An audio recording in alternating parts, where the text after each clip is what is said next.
नमस्कार, आप देख रहे हैं मनी 9। मैं हूं आपके साथ संदीप ग्रोवर। क्लोजिंग बज बहुत बहुत स्वागत है। और बाजार में इस हफ्ते जो 3 बड़े इवेंट्स हैं उसमें से जो 2 बड़े इवेंट्स हैं, जो 2 बड़े पड़ाव हैं, उसको बाजार पार कर चुका है। जी हां, आज मंथली एक्सपायरी भी पूरी हो चुकी है, बाजार बंद हो चुका है।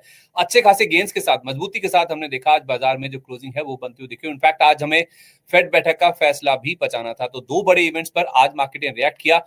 भारी उठापटक देखने को मिली, तेजड़ियों और मंदड़ियों के बीच में रस्साकसी देखने को मिली, और उसके बाद फाइनली मार्केट में हमने देखा क्लोजिंग जो है वो हरे निशान के साथ देखने को मिली। तो बजट से पहले बाजार का जो मूड माहौल है, जो टोन है, वो कहीं ना कहीं सेट होता हुआ दिखा, और वो तेजड़ियों के पक्ष में यानी कि मजबूती के पक्ष में आता हुआ दिखा है। तो सबसे पहले ये देखते हैं कि आज बाजार में किस तरह का एक्शन देखने को मिला, पूरे दिन की हलचल कैसी रही, वो आपको बताते हैं। फिर बात करेंगे कि कुछ एक्शन वाले शेयरों की, और बजट से पहले आपको कैसे स्ट्रेटेजाइज करना है, इस पर भी फिर बातचीत करेंगे। मंथली एक्सपायरी का दिन था, उठापटक लाजमी है, होती है, यूजुअल सी बात है, लेकिन इतनी उठापटक होगी शायद ही किसी ने माना होगा। निफ्टी में आज हमने जो शुरुआत करी थी वो हल्की सी मजबूती के साथ 23,170 के आसपास करी।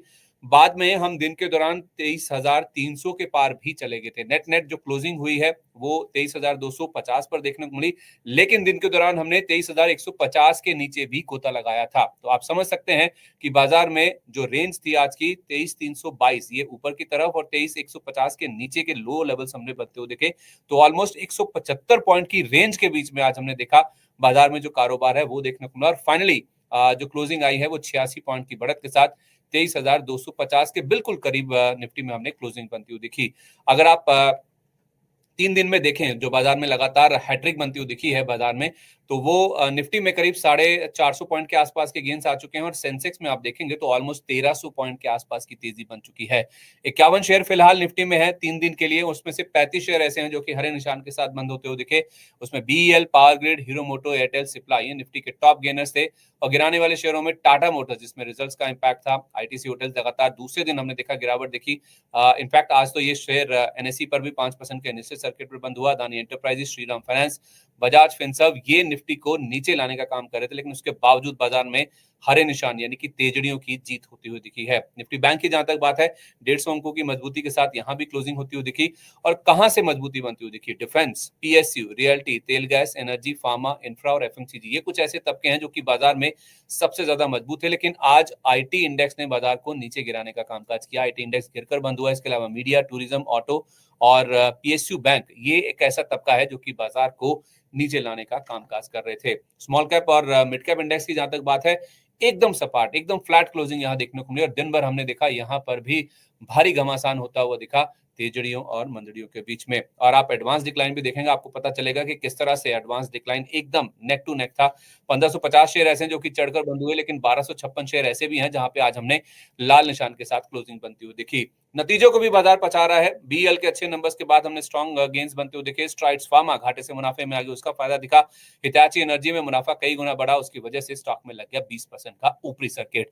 लेकिन टाटा मोटर्स ने कर दिया निराश। वोल्टास के नंबर्स भी बाजार को पसंद नहीं आए, और रेमंड लाइफस्टाइल में भी नतीजों के बाद हमने भारी पिटाई होती हुई दिखी। तो एक तो नतीजे हो गए, दूसरा मंथली एक्सपायरी, तीसरा फेड बैठक का फैसला, और उसके बाद नेट नेट क्लोजिंग हो गई आज पॉजिटिव यानी कि हरे निशान में। अब इसको समझते हैं बाजार में अब आपको करना क्या है। आज की जो मंथली एक्सपायरी पॉजिटिव साइड पर करती हुई दिखी है, उसके क्या मायने हैं, इस पर बातचीत करने के लिए, इसे समझने के लिए हमारे साथ एक खास मेहमान मौजूद हैं। कोलकाता से हमारे साथ पीएचडी कैपिटल के founder and CEO Pradeep Haldar ji कार्यक्रम में शामिल हो चुके हैं। सर, बहुत बहुत स्वागत है आपका मनी 9 पर। It's a pleasure to have you on the show. Thank you so much, sir, for inviting me. Thank you so much. Sir, वैसे मैंने देखा है कि एक पता नहीं ये इत्तेफाक है या क्या है, आप जब जब आते हैं हमसे बातचीत करते हैं, उस समय बाजार हरे निशान में या फिर मजबूती के साथ ही ट्रेड करता है। क्या मेरा आकलन सही है, या फिर कुछ और भी आंकड़े जो आपने समझे हैं?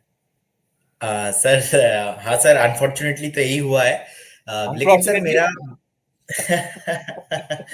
यस, मेरा सर मानना सर यही है कि देखिए, लास्ट अगर हम देखेंगे कि 1 डेढ़ हफ्ता का ट्रेडिंग सेशन है, वहां पे हमने देखा कि 22,800 एक बड़ा सपोर्ट के जोन पे काम किया मार्केट में।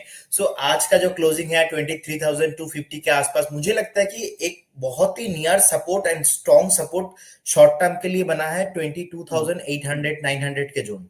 सो आप मोटा मोटा पकड़ के चल सकते हो कि 23,000 का जोन। सो मेरे को लगता है कि सर एक बार अगर शॉर्ट टर्म में ये जो बजट है, बजट का इवेंट आ जाएगा, अगर उसके बाद जो भी कंक्लूजन है निकल के आता है, उसके बाद ही हमें देखना चाहिए कि मार्केट किस तरफ मोड़ लेगा, क्योंकि लगातार हम बहुत टाइम से देख रहे हैं कि एफआईआई मार्केट में सेलिंग कर रहा है एंड मार्केट में पॉजिटिव कुछ न्यूज नहीं आ रहा है। अगर कुछ अच्छा पॉजिटिव न्यूज आ गया तो हो सकता है मार्केट यहाँ से सर रैली कर जाए एंड शॉर्ट टर्म पे एक बाउंस बैक आ जाए। क्या ऐसी खबर होगी सर जो कि बाजार को इम्पेटस दे देगी? बाजार क्या सुनना चाहता है बाजार निर्मला ताई से? देखिए बाजार जो सर अभी सुनना चाहता है, तीन चार मेनली फैक्टर है जो मुझे समझ में आता है। नंबर वन है कि ग्रोथ को कैसे सस्टेनेबिलिटी हो जाए इन फ्यूचर में, क्योंकि उसके उसके ऊपर हमें फोकस करना चाहिए। सेकंड है कुछ सेक्टर स्पेसिफिक, लाइक पोर्ट को लेके हो गया, रेलवे को लेके हो गया, कुछ न्यूज अगर आता है तो हो सकता है कि कुछ पॉजिटिव हो जाए। मेनली सर मिडिल क्लास के लिए अगर कुछ अच्छा इनकम टैक्स में कुछ रिलीफ मिले तो मुझे लगता है कि बाजार पॉजिटिव मानेगा। एंड मुझे नहीं लगता कॉर्पोरेट टैक्स कट हो सकता है, ऐसा तो मेरे को नहीं लगता। मेनली इनकम टैक्स में रिलीफ हो जाए और ये जो ग्रोथ है, क्योंकि लास्ट बजट में हमने देखा गवर्नमेंट ने बहुत अच्छा एक्सपेंडिचर ऑलरेडी करके रखा है, उसका अभी भी ऑन द प्रोसेस में है। सो अभी ग्रोथ को सस्टेनेबल रखने के लिए, इकोनॉमी को सस्टेनेबल रखने के लिए, ग्रोथ को मेंटेन करना सस्टेनेबिलिटी के साथ, थोड़ा इसमें ज्यादा फोकस करना चाहिए। ज्यादा तो सर इस साल कुछ मेरे को नहीं लग रहा है, लेकिन अगर कुछ स्पेसिफिक सेक्टर में अच्छे से न्यूज आ जाएगा, मुझे लगता है कि बाजार शॉर्ट टाइम में यहाँ से ऊपर आ सकता है, लेकिन हाईली वॉलेटाइल रहेगा अगले 2 से 3 ट्रेडिंग सेशंस, तो हमें वो भी देखना है। सर आप कह रहे कॉर्पोरेट टैक्स में तो कोई बदलाव होने की यहाँ पे बातचीत नहीं है या फिर उम्मीद नहीं है, तो क्या लोगों के लिए यानी कि इनकम टैक्स में कोई बदलाव हो सकते हैं? क्योंकि इस बार माना जा रहा है कि कुछ छेड़छाड़ हो सकती है लोअर ओल्ड टैक्स रिजीम और न्यू टैक्स रिजीम को लेकर। सर मुझे लगता है कि जैसे कि मैं न्यूज देख रहा था आज पूरा दिन, तो मुझे लगता है कि यहाँ पे अगर मिडिल क्लास के लिए कुछ इनकम टैक्स में रिलीफ, जैसे कि हमने देखा है कि हमको ओल्ड में 5 लाख तक मिलता था, उसके बाद न्यू जो रिजीम है वहाँ पे 7 लाख तक मिलता था रिलीफ। तो यहाँ पे अगर मिडिल क्लास के लिए और गवर्नमेंट कुछ बेनिफिट ऐसा कोई चीज लाके देगा तो वहां पे कुछ पॉजिटिव न्यूज हो सकता है एंड पूरा माहौल एकदम एक पॉजिटिव हो सकता है। तो फिर वही एक चीज जो है बाजार को बूस्टिंग कर सकता है। अगर मिडिल क्लास ही मेन फोकस है तभी जाके बाजार पॉजिटिव हो सकता है। लेकिन क्योंकि सर सर और एक चीज सर मुझे जो लगता है, मार्केट शॉर्ट टाइम में ना बहुत करेक्शन हो चुका है, क्योंकि ऐसा बहुत बार देखा गया है। लास्ट अगर आप 5 से 7 साल का डेटा देखेंगे कि आप जनवरी 15 to 20 जन के अंदर अंदर मार्केट बहुत डाउन साइड आता है, उसके बाद मार्केट मूव करता है। लेकिन इस बार क्या है ना, मार्केट ने मूव नहीं किया। इस बार मार्केट अपना ऑल टाइम जो हाई है वहां से ऑलमोस्ट 13-15% डाउन हो गया। सो मेरे को लगता है शॉर्ट टाइम में मार्केट करेक्शन हो गया। अगर मिडिल क्लास के लिए कुछ होता है, क्योंकि आई डोंट नो क्या होने वाला है, तो अगर होता है तो डेफिनेटली यहाँ पे पॉजिटिव माना जाएगा शॉर्ट टर्म के लिए। अरे सर एक तबका ये भी तो कह रहा है कि मिडिल क्लास के लिए कुछ कर देंगे तो कभी ऐसा संकेत ना चला जाए कि पूरा फोकस दिल्ली के इलेक्शन जीतने पर है। हो सकता है सर। क्या हो सकता है सर? आप डरा रहे हैं या हम बता रहे हैं? नहीं, बेसिकली मेरा सर थॉट यही है। देखिए बाजार जो है सर सीमेंट है, ऑब्वियसली आप सही पकड़ रहे हो। एंड मुझे लगता है कि एक बार जो सेंटीमेंट है सो रिटेलर के लिए होगा, और रिटेलर जो है सर बेसिकली मुझे लगता है कि यहाँ पे बजट के लिए हमें सर वेट करना चाहिए। मैं ज्यादा कुछ इस विषय में नहीं कहना चाहूंगा, क्योंकि 1.5 दिन बचा है, 1.5 से 2 दिन बचा है। हमें पूरा बजट में ध्यान रखना चाहिए। जैसे जैसे गवर्नमेंट का बजट अनाउंसमेंट आता जाएगा उसके बाद ही मैं यहाँ पे कुछ पर्टिकुलर स्टॉक सेक्टर इंडेक्स को लेके मैं ज्यादा कुछ बोल पाऊंगा इसमें। चलिए ठीक है सर, तो फिर उन स्टॉक्स की चर्चा कर लेते हैं जहां पे आज हमने एक्शन बनता हुआ देखा, खबरों के दम पर या फिर नतीजों के दम पर। आज कुल मिलाकर देखा जाए तो 20 ऐसी एफएनओ की कंपनियां, जिसमें आप निफ्टी की कंपनियां में मिला लें तो वायदा बाजार से 20 कंपनियां हैं। मंथली एक्सपायरी का दिन तो था ही, आप समझ सकते हैं कि कितना हैवी डे था। हमें फेड बैठक के फैसले के ऊपर भी रिएक्ट करना था। नतीजे आ रहे हैं 20 कंपनियों के वायदा बाजार में, और उसके साथ साथ मंथली एक्सपायरी का दिन। तो कितना जैम पैक दिन था, कितना इवेंट हैवी दिन था। और अब हमारे सामने एक और बड़ा इवेंट आ रहा है जो कि एक ईयरली इवेंट है। पूरे साल का जो टोन है, मूड माहौल है, वो सेट होता है वो देखे। और खास तौर पे तब जब हमने पिछले साल देखा था कि जब जुलाई में बजट आया था इलेक्शंस के बाद, तो लॉन्ग टर्म कैपिटल गेन हुआ, शॉर्ट टर्म कैपिटल गेन हुआ, दोनों के साथ छेड़छाड़ की गई थी, दोनों की दरें बढ़ाई गई थी। और उसके साथ साथ जो 1 लाख रुपए का आपको एक बफर मिलता है लॉन्ग टर्म कैपिटल गेन में, जहां पर एग्जेम्प्ट होता है आपको टैक्स, उसको बढ़ाकर 1.25 लाख किया गया था। केवल एक राहत की बात थी, लेकिन ओवरऑल देखा जाए तो लॉन्ग टर्म कैपिटल गेन 10 से 12.5% और शॉर्ट टर्म कैपिटल गेन 15% से बढ़ाकर 20% कर दिया गया था। तो उस लिहाज से देखा जाए इस बार कुछ एलटीसीजी या एसटीसीजी की दरों में तो कोई ऐसा बड़ा अनाउंसमेंट आने की उम्मीद नहीं है ना सर? सर, मैं तो पर्सनली नहीं चाहता कि ऐसा कुछ हो जाए, क्योंकि ये इन्वेस्टर्स के लिए, एनालिस्ट के लिए, आपके लिए, सबके लिए भी बहुत एक बड़ा सीटबैक हो सकता है। डेफिनेटली फाइनेंस मिनिस्टर से यही मेरा रिक्वेस्ट रहेगा कि कुछ शॉर्ट टर्म या तो लॉन्ग टर्म टैक्स ना बढ़ाया जाए। ना बढ़ाया जाए। इनफैक्ट अगर ऐसा हो गया तो फिर तो बहुत बुरा हो जाएगा बाजार के लिए। इनफैक्ट वैसे भी आप जैसे कह रहे हैं कि शॉर्ट टर्म में बाजार, ये चार्ट भी जैसे आप देख रहे हैं कि हायर लेवल से तो नीचे है, ये थोड़ा 2-3 दिन का बाउंस जरूर आपने देखा है, लेकिन फिर भी शॉर्ट टर्म में देखेंगे तो अपने हाई से अभी भी 10-11% बाजार आपको नीचे ही नजर आएगा। चलिए नतीजों के ऊपर फोकस करते हैं सर। आज अदानी पोर्ट्स के रिजल्ट्स आए और नंबर दमदार थे। 14% मुनाफा बढ़ता हुआ दिखा, रेवेन्यू 15% बढ़ा, अबिड्डा 15% ऊपर था, मार्जिन भी सस्टेन किए इन्होंने 60.5% के आसपास, और अबिड्डा का जो गाइडेंस था उसको भी ऊपर की और इन्होंने रिवाइज किया है। लेकिन उसके बावजूद हमने देखा है कि सर आज अदानी पोर्ट्स का जो शेयर है उसमें जो क्लोजिंग हुई है, इनफैक्ट रिजल्ट्स आने के बाद स्टॉक जिस तरह से गिरा है वो थोड़ा सरप्राइजिंग जरूर था। इनफैक्ट आप देखिए 2% के आसपास ही गिरावट लेकर ही बंद हुआ, 1010 रुपए तक फिसल गया था, 1074 रुपए पे बंद हुआ। सर नतीजों का इम्पैक्ट जो एक नीजक रिएक्शन हमने नीचे की तरफ आता वो देखा, क्या इसलिए था कि स्टॉक ऑलरेडी चल चुका है या नतीजों को पचा चुका है? कैसे रीड किया आपने नंबर्स को?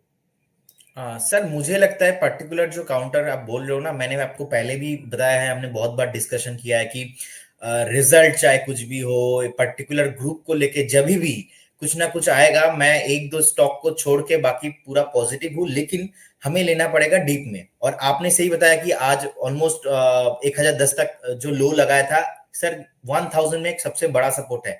लास्ट हम जुलाई मंथ पे भी देखे थे कि ऑलमोस्ट 1000 के आसपास हुआ, यहाँ से बाउंस आया, और आज भी देखे कि यहाँ से बाउंस आया। तो जब तक 1000 के नीचे नहीं जाता है, मुझे लगता है कि यहाँ पे एक bottom, short term bottom create हो सकता है और यहाँ से बाउंस बैक हो सकता है। और रिजल्ट को सर मैंने ना ज्यादा पॉजिटिव और ना ज्यादा नेगेटिवली देखा, मैंने एवरेजली देखा, क्योंकि सर पोर्ट का अभी अगर कोई नंबर 1 में है, नंबर 2 में है, सो अदानी पोर्ट नो डाउट। इसका एक दो क्वार्टर को लेके हम जज नहीं कर सकते, हमें लॉन्ग टर्म सोचना पड़ेगा पर्टिकुलर इस काउंटर के लिए। सो मुझे लगता है अभी जो आप साइड से डाउनफॉल हुआ है अच्छे वैल्यूएशन में मिल रहा है, अगर किसी को बाई भी करना है सो बाय ऑन डीप स्ट्रेटेजी रहेगा। ठीक है, तो अच्छा खासा करेक्शन हुआ है, तो उस लिहाज से बाय ऑन डिप्स भी आप चाहें तो अदानी पोर्ट्स के शेयर पे करके चल सकते हैं। वैसे भी कुछ एक स्टॉक्स जो आपको इस पूरे स्पेस में पसंद है उसमें से ये भी एक नाम है, तो यहाँ पे बाय ऑन डिप्स की रणनीति आप अपना के चल सकते हैं। रेमंड लाइफस्टाइल, इसके नंबर्स आए सर। नंबर्स के बाद जो रिएक्शन आया, स्टॉक 12% गिर के बंद हुआ। इनफैक्ट दिन के दौरान तो और भी ज्यादा गिरावट थी, स्वाभाविक था क्योंकि नंबर्स हैं ही इस तरह के। मुनाफा 60% गिरा, रेवेन्यू जरूर 1.5% बढ़ा, लेकिन इनका कामकाजी मुनाफा देखिए 36-37% गिर गया, और मार्जिन जो 16.5% के आसपास के थे वो आगे 10.25% पर। रेमंड के नंबर्स भी ऐसे ही आए थे, हमने देखे थे। और लाइफस्टाइल के नंबर्स के बाद भी जो रिएक्शन आया सर, उसके बाद क्या करना चाहिए, क्योंकि इसका जो ऑल टाइम हाई है वो तो सर 3100 रुपए के आसपास का है, और वहां से गिरता गिरता अब ये 1500 रुपए पर आ गया। अभी और गिरावट बाकी है क्या? सर, चार्ट बहुत ही न्यू है और ज्यादा नहीं है, चार्ट में मुझे दिखाई नहीं दे रहा है। और आपको पता ही है कि मैं ऐसा वाला जो भी कंपनी है, स्टॉक्स है, मैं यहाँ पे एक स्ट्रैटेजी फॉलो करता हूँ जो कि लॉजिकली टेक्निकली सही है, वो है आईपीओ हाई स्ट्रैटेजी। सो आईपीओ हाई स्ट्रैटेजी से बहुत नीचे आ गया, और लगातार हम चार्ट में देख रहे हैं एक बियरिश पैटर्न भी बना हुआ है। फ्लैग पैटर्न सर टेक्निकली बोला जाता है। तो फ्लैग पैटर्न अप साइड में भी होता है, डाउन साइड में भी होता है। सो डाउन, ये पर्टिकुलर इस काउंटर ने डाउन साइड तक फ्लैग पैटर्न बनाया। So according to the chart sir, और भी नीचे आने का पॉसिबिलिटीज है। सो मुझे लगता है अगर कहीं पर भी किसी का इन्वेस्टमेंट है इस पर्टिकुलर काउंटर में, सो उनको अवॉइड करना चाहिए, एग्जिट भी करना चाहिए। आपको मैक्सिमम लॉस देखो आप, अभी 1531 का क्लोजिंग है, मुझे लगता है कि 1480 1480 रुपए का एक स्टॉप लॉस आपको मेंटेन करना है। अगर कभी भी 1480 ब्रेक करता है तो आप यहाँ से निकल जाइए, यहाँ पे रहना नहीं है। ठीक है, इससे निकल जाइए, इसमें रहना नहीं है। स्टॉक का जो चार्ट है वो बेहद कमजोर नजर आ रहा है। लेकिन सर एबीबी इंडिया, इस स्टॉक में आज हमने देखा कि दिन के दौरान 7% तक की गिरावट जो है वो आ गई थी। हालांकि जो खबर है वो इस कंपनी से रिलेटेड नहीं है, इसकी पेरेंट कंपनी से रिलेटेड है। इस पेरेंट, इसी का जो पेरेंट कंपनी है उसमें आज हमने एक अनाउंसमेंट आता हुआ देखा, जिसमें उनका कहना था, उनके नतीजों के साथ उन्होंने बताया कि उनकी जो इंडिया रीजन में ऑर्डर बुक है उसमें 21% की जो कमी है वो देखने को मिली है। तो उससे बाजार ने कहीं ना कहीं ये सेंस किया है कि 17 फरवरी को जब इस कंपनी के तीसरी तिमाही के नतीजे आने वाले हैं उसमें दबाव देखने को मिल सकता है, क्योंकि जिन पार्टीज के हवाले से उन्होंने अपनी ऑर्डर बुक इंडिया रीजन की शो करी है, उनके साथ एबीबी इंडिया के भी लिंक्स हैं। तो हूबहू कुछ वैसा ही रुझान नतीजों में एबीबी इंडिया के भी देखने को मिल सकता है। इस वजह से शेयर में पिटाई देखने को मिली और शेयर पहुंच गया 10 महीने के निचले स्तर पर। आपकी राय क्या है सर एबीबी इंडिया को लेकर? ये जो आज फॉल आया है, वैसे भी शेयर 9,000 के ऊपर से गिरता हुआ आ चुका है यहाँ तक, क्या इनफ है इतनी जो बिकवाली हुई है, इसमें जो दबाव आया है खरीदारी करने के लिए? देखिए sir, ABB India capital good and electrical जो इक्विपमेंट है वहाँ पे one of the second largest company है as per the market cap.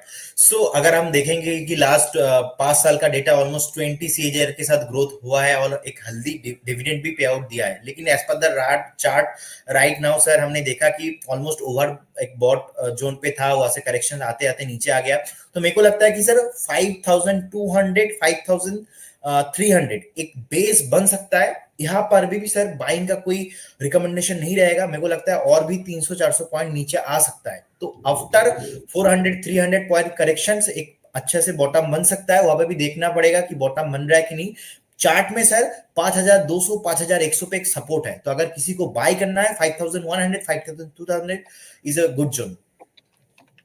5,100 से 5,200? यस। ओके, ठीक है। तो अगर किसी को खरीदना है तो नीचे खरीदें, कम से कम 600-700 पॉइंट यहाँ से 5,100 से 5,200 ये आप लेवल्स है जिसको खरीदारी के तौर पे देख सकते हैं, क्योंकि बॉटम बनने की उम्मीद है 5,200 5,300 के करीब। इन लेवल्स को आप जरूर ध्यान में रखें, क्योंकि ओवरबोट था जिस वजह से शेयर हाई लेवल से करेक्ट हुआ है, और उसके बाद अभी जल्दबाजी ना करें। इस स्टॉक में जो गिरावट हो रही है उसमें आप खरीदारी करने की या बढ़ चढ़कर यहाँ पे निवेश करने की। गेल के रिजल्ट्स आए सर आज दिन के दौरान, और नंबर्स के बाद स्टॉक में हमने देखा सर अच्छा खासा एक्शन पॉजिटिव साइड पे बनता हुआ दिखा है। आपने इसके नंबर्स को कैसे देखा सर? क्योंकि मुनाफा 45% बढ़ा, रेवेन्यू 6% बढ़ा, लेकिन इनका जो कामकाजी मुनाफा है वो 3724 करोड़ रहने का अनुमान था और 2837 करोड़ आया, और मार्जिन भी गिर कर आए। बाजार मान रहा था कि 20 बेसिस पॉइंट गिरेंगे, लेकिन 3% से ज्यादा मार्जिन गिर जाएंगे, 3.5% के आसपास, ऐसा किसी ने नहीं समझा था। तो इनिशियल रिएक्शन जरूर पॉजिटिव था रिजल्ट्स के बाद, लेकिन बाद में शेयर में हमने गिरावट बनती हुई देखी और 0.25% नीचे ही ये स्टॉक बनता हुआ दिखा है सर। बहुत गिर चुका है सर, 230 235 के आसपास से इसमें फॉल आना शुरू हुआ था, अब तो ये 166 के आसपास आ गया है। और कितनी गिरावट बाकी है इसमें? सर एक्चुअली बाजार को पहले से ही पता था, मुझे लगता है कि इसीलिए सर ऑलमोस्ट 245 250 से लगभग 167 70 के आसपास आ गया। और मेरे को लगता है कि सर एक बार ना हमारा जो सपोर्ट है चार्ट में ऑलमोस्ट 140 से 145 के आसपास एक सपोर्ट है, मुझे लगता है वो सपोर्ट भी एक बार रीटेस्ट हो सकता है। तो अगर किसी को होल्ड करना है, स्टॉप लॉस लगाना है, तो एक सपोर्ट है 140 से 145 का जोन आपको ध्यान रखना है। तो मेरे को लगता है कि सर एक बार 145 140 के जोन इजीली आ सकता है। कभी भी अगर मार्केट नीचे आएगा तो एक बार उनको मिल सकता है वो जोन। ओके, ठीक है। तो 140 145 तक की रेंज में भी गेल का शेयर आ सकता है, तो वहां पे हो सकता है कि सपोर्ट टेस्ट करता हुआ दिखे एक बार, और वहां पे चाहें तो आप जरूर कुछ पोजीशंस बना के चल सकते हैं। फिलहाल 166 पर है, अभी भी डाउनसाइड बाकी है, ऐसा चार्ट बता रहे हैं। लेकिन सर स्ट्राइड्स फार्मा का चार्ट क्या बता रहा है? आज तो इसमें जबरदस्त मूव देखने को मिला, क्योंकि ये कंपनी ने रिजल्ट्स ही ऐसे पेश किए। रिजल्ट्स में अगर आप देखेंगे तो आपको नजर आएगा इस कंपनी ने घाटे से मुनाफा पोस्ट कर दिया। साल दर साल बेसिस पर 6.25 करोड़ का जो लॉस था उसके सामने 90 करोड़ रुपए का मुनाफा दर्ज कर दिया। रेवेन्यू 15% बढ़े, कामकाजी मुनाफा 48% और मार्जिन भी 4% से ज्यादा की ग्रोथ बनती हुई दिखी है। सर आज का 8% का मूव अगर हम देखें तो उसके अलावा देखें तो स्टॉक करेक्ट हुआ है। 804 रुपए से गिरना शुरू हुआ था, स्टॉक ऑलमोस्ट 600 रुपए के नीचे भी चला गया था और वहां से अब ये घुमा है। क्या दमखम है इस रिकवरी में? सर मुझे लगता है मैं यहाँ पे थोड़ा मेरा व्यू डिफरेंट रहेगा, क्योंकि हमने देखा कि बहुत ऊपर से स्टॉक ऑलरेडी नीचे आया है। एंड यहाँ पे थोड़ा फंडामेंटल व्यू मेरा इसलिए है क्योंकि प्रोमोटर होल्डिंग सर यहाँ पे जो प्रोमोटर के पास है ऑलमोस्ट 54% के आसपास प्रोमोटर होल्डिंग था, तो उन्होंने प्लेज किया था। सो जब कोई कंपनी का प्रोमोटर अपना 54% स्टेक प्लेज करता है तो वहां पे मेरा व्यू थोड़ा सा नेगेटिव रहता है as per the fundamental case. और हमने कंपनी का इक्विटी ऑफ रिटर्न भी देखा है सर, ऑलमोस्ट 0.5% के आसपास डाउन भी हुआ है लास्ट 3 साल से। तो ये फंडामेंटल रीजन है। और रही बात सर चार्ट का, चार्ट में मैं यही देख रहा हूँ कि शॉर्ट टर्म में एक सपोर्ट है ऑलमोस्ट 580 570 के आसपास। सो एक लॉन्ग टर्म व्यू है, अगर जिसके पास भी लॉन्ग टर्म के लिए आपने खरीदा था है और बाइंग करना चाहते हो आप, फ्रेश बाइंग का सर रिकमेंडेशन नहीं रहेगा यहाँ पे। जिसके पास एग्जिस्टिंग होल्डिंग है आप 580 570 का स्टॉप लॉस के साथ इस काउंटर को होल्ड कर सकते हो। फिलहाल अभी सर बहुत नीचे आ गया है, तो हो सकता है कि रिकवरी में यहाँ से 10 से 15% ऊपर आ जाए। तो जिनके पास है वो 585 रुपए के स्टॉप लॉस से इसे होल्ड करें। फ्रेश खरीदारी इसमें नहीं करने की राय होगी। तो ये तो बात होगी स्ट्राइड्स फार्मा की। नंबर्स बहुत प्रॉमिसिंग आए, लेकिन उसके बावजूद यहाँ पे खरीदारी, फ्रेश खरीदारी तो आपको नहीं करके चलनी है। यही राय फिलहाल इस पे आ रही है। अच्छा सर, इन्फो एज पर आपका क्या व्यू है? आज दिन के दौरान खबर निकल के सामने आई कि ये अपना अब तक का पहला जो स्टॉक स्प्लिट है उसके ऊपर विचार करने वाले हैं। शेयर 2.5% की मजबूती लेकर ही बंद हुआ दिन के दौरान। तो ये 7683 तक भी उछल गया था। इनके 5 तारीख को नतीजे आने वाले हैं और नतीजों की जो बोर्ड बैठक होगी उसमें ये जो स्टॉक स्प्लिट है, शेयर विभाजन यानी कि, उसके ऊपर भी विचार किया जाएगा। इससे पहले कंपनी ने बोनस का अनाउंसमेंट जरूर किया है। 2010 और 2012 में 1:1 की रेशो में बोनस की घोषणा की गई थी, लेकिन स्टॉक स्प्लिट पहली बार है जो कंपनी करने जा रही है। वैसे तो सर लिक्विडिटी बनेगी, बस केवल अफोर्डेबिलिटी आती है, लेकिन फिर भी कितना अहम है स्टॉक स्प्लिट का जो फैसला स्टॉक को ऊपर की ओर ड्राइव कर सकता है? हाँ सर, मैं इस पर्टिकुलर काउंटर को लेके पॉजिटिव हुआ। अगर स्टॉक स्प्लिट भी होता है इन्वेस्टर्स को बहुत ही अच्छा होगा, क्योंकि सर हम सबको पता है कि स्प्लिट कब होता है, जब कोई भी कंपनी अपना लिक्विडिटी इंक्रीज करना चाहता है तब स्प्लिट होता है basically. So as per the chart मेरे को यही लग रहा है कि एक सपोर्ट है ऑलमोस्ट 7000 के आसपास। अगर स्प्लिट भी होता है वो बढ़िया होगा। और अगर हम फंडामेंटल भी देखेंगे इसकी सर, ऑलमोस्ट जो e commerce app based aggregator company है, सेकंड लार्जेस्ट कंपनी है in terms of market cap. अगर हमने देखा कि इनके पास जितना लोन भी था, सो लास्ट लोन भी कंपनी ने अच्छे से रिकवर किया है। और लास्ट 5 साल में ऑलमोस्ट जो प्रॉफिट ग्रोथ है 49% सीएजीआर के साथ ग्रोथ हुआ है। सो फंडामेंटली सर मुझे बहुत ही अच्छा लगता है। कंपनी के पास करेंटली कोई डेट मेरे को नहीं दिख रहा है, एकदम लोन फ्री कंपनी है। और स्प्लिट का न्यूज आया है, बोनस भी कंपनी प्रोवाइड कर रहा है। सबसे बड़ा बात सर कि चार्ट में ना एक काप एंड हैंडल पैटर्न बना था, उसके ऊपर ब्रेकआउट आया था। सो वहां पे अभी जो काप एंड हैंडल पैटर्न बना था ऑलमोस्ट उसके नीचे जस्ट ब्रेक डाउन हुआ है, लेकिन ऐसा भी कुछ नेगेटिव सेंटीमेंट मेरे को नहीं लग रहा है। सो मैं पर्टिकुलर इस काउंटर को लेके पॉजिटिव हूँ, फंडामेंटल एंड टेक्निकल दोनों में। ओके, तो क्या आप फ्रेश खरीदारी भी कर सकते हैं? सर स्प्लिट हो जाए, एक बार स्प्लिट होने के बाद, एक बार प्राइस एडजस्टमेंट होने के बाद 2-3 दिन ट्रेड करें, उसके बाद एक बार बाइंग के लिए आप सोचिए। अभी फिलहाल बाइंग के लिए मत सोचिए। ओके, तो एडजस्टमेंट के बाद फ्रेश खरीदारी करें, और ये राय इस पर निकल के आ रही। लेकिन क्योंकि स्टॉक सर स्प्लिट मैंने ऐसे बहुत स्टॉक को पहले भी रीड किया, देखा कि स्प्लिट होता है, स्प्लिट होने के बाद भी जो स्प्लिट प्राइस है उससे नीचे आता है। सो यही बेटर रहेगा इन्वेस्टर्स के लिए, एक बार स्प्लिट होने के बाद 2-3 दिन ट्रेड करें। मार्केट भी चलता रहेगा, पैसा भी बचा रहेगा, तो अपने बाद में ट्रेड कर लेंगे ना, नो इशू। ठीक है। इसके अलावा सर हिडलबर्ग सीमेंट, इसको लेकर भी आपका व्यू दीजिए, क्योंकि इसके जो नंबर्स आए थे उसके बाद, नंबर्स के बाद हमने रिएक्शन नेगेटिव साइड पे बनता हुआ दिखा। करीब 1:45 के आसपास नंबर्स आए थे और उसके बाद शेयर में हमने डिप जो आया, ये स्टॉक 210 रुपए तक फिसल गया था, लेकिन क्लोजिंग हुई है 223 रुपए पर और 0.25% की मजबूती के साथ।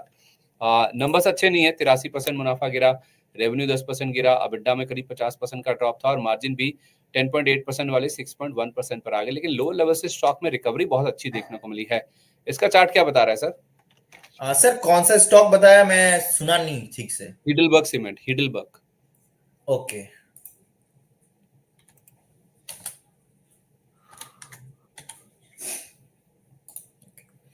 सर, पर्टिकुलर काउंटर सर बहुत ही कंजर्वेटिव है। मुझे लगता है नीचे से सर पैराबोलिक पैटर्न बनाया, और अप डाउन सर वॉलेटाइल है बहुत स्टॉक, लिक्विडिटी का भी थोड़ा प्रॉब्लम है।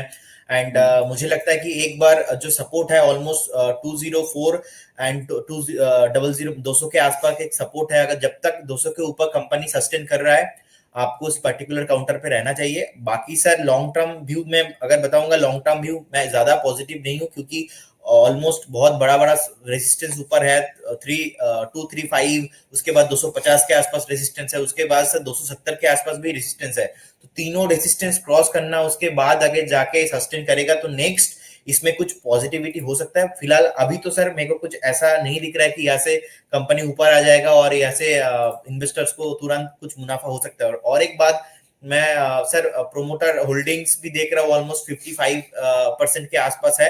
लेकिन यहाँ पे सर नेगेटिव पॉइंट यही है कि कंपनी ने ना ऑलमोस्ट लास्ट 3 साल का जो इनका रिटर्न ऑफ इक्विटी है, ऑलमोस्ट 10.5% के आसपास डाउन साइड दिखाया है। ये एक नेगेटिव पॉइंट है। तो चार्ट में भी इतना अच्छा कुछ नहीं दिखाई दे रहा है। तो मेरे को लगता है कि सर एक बार इन्वेस्टर्स को होल्ड करना चाहिए, अगर जिनके पास है, विद स्टॉप लॉस ऑफ 204। 204 रुपए पर स्टॉप लॉस लगाकर आप इसमें बने रहे। जब तक ये शेयर 200 रुपए के ऊपर बना रहता है तो ये आपका स्टॉप लॉस लेवल आ गया। फ्रेश खरीदारी नहीं करनी है, जिनके पास है वो जरूर बने रह सकते हैं।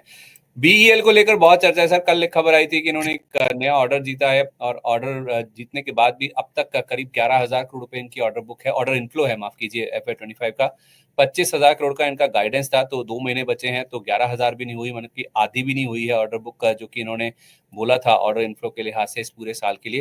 लेकिन जो आज नंबर्स आए हैं, नंबर्स बहुत प्रॉमिसिंग है। इनका मुनाफा 47% से ज्यादा बढ़ा, 981 करोड़ बाजार मान रहा था, यानी कि 1000 करोड़ के नीचे, और 1300 करोड़ से ज्यादा का नंबर आता हुआ दिखा प्रॉफिट के फ्रंट पर। रेवेन्यू 9% बढ़े, 5000 के नीचे का अनुमान था, 5700 करोड़ से ज्यादा आया। अबिडा में 57% की बढ़त है, जो 1200 करोड़ रहना था वो 1650 करोड़ आया। और मार्जिन घटने का अनुमान था 25.4% वाला 24.1% रहने का अनुमान था, और मार्जिन बढ़कर आ गया 28.7%। तो नंबर्स तो बहुत अच्छे आए हैं, लेकिन स्टॉक में उतना रिएक्शन देखने को मिला नहीं है पॉजिटिव साइड पे। क्या ये ऑलरेडी चल चुका है इस वजह से, या फिर हाई लेवल्स पे प्रेशर या फिर कोई रेजिस्टेंस फेस कर रहा है? सर हायर लेवल पे थोड़ा प्रेशर्स था। और मैं बहुत ही एक इंटरेस्टिंग बात आपको बता रहा हूँ। 2020 से आज तक कभी भी स्टॉक ने अपना जो वीकली एवरेज प्राइस है उसके नीचे ट्रेडिंग नहीं हुआ। इनफैक्ट मैं देख पा रहा हूँ 2023 में ओनली फॉर 1 वीक के लिए अपना जो एवरेज प्राइस है, वीकली प्राइस, उसके नीचे क्लोजिंग हुआ था, लेकिन नेक्स्ट वीक ही उसके ऊपर आ गया था। सो सर लास्ट 2020 से आज तक कभी भी कंपनी ने अपना वीकली जो है ब्रेकडाउन नहीं दिखाया। और सबसे बड़ा बात और एक है सर इसमें, कि जो ऑल टाइम हाई है नियर अबाउट 350 के 330 से 350 के आसपास है। सो आप एक चीज यहाँ पे देखेंगे कि जो करेक्शंस होना था, जो एक हाई प्रेशर बन रहा था स्टॉक में, वो भी बन चुका है। और अभी जो सपोर्ट भी आज ऊपर आया है थोड़ा 4% के आसपास, जो सपोर्ट ले रहा है परफेक्ट जोन पे है। तो मेरे को लगता है एक परफेक्ट बाइंग बन सकता है। जो एक डबल टॉप बनाया था उसका जो सपोर्ट है यहाँ पर ही है, 280, 275, 270 is a very good valuation for buying BEL. और मुझे लगता है कि रिजल्ट जो सर आपने बताया बहुत ही प्रॉमिसिंग है, और कमिंग फ्यूचर में भी ये जो ग्रोथ है कंटिन्यू रहेगा पर्टिकुलर सेगमेंट काउंटर में। तो कोई टारगेट स्टॉप लॉस देना चाहेंगे जो फ्रेश खरीदारी मुझे करते हैं लगता है कि सर आपको एक बार 250 का स्टॉप लॉस के साथ आपको यहाँ पे एंट्री लेना चाहिए, क्योंकि 278, 75 चल रहा है अभी। मेरे को लगता है कि पहला जो टारगेट होना चाहिए वो है 310, और सेकंड जो मेरा टारगेट रहेगा वो है 340। 340 and 310 is my two target with stop loss of 250।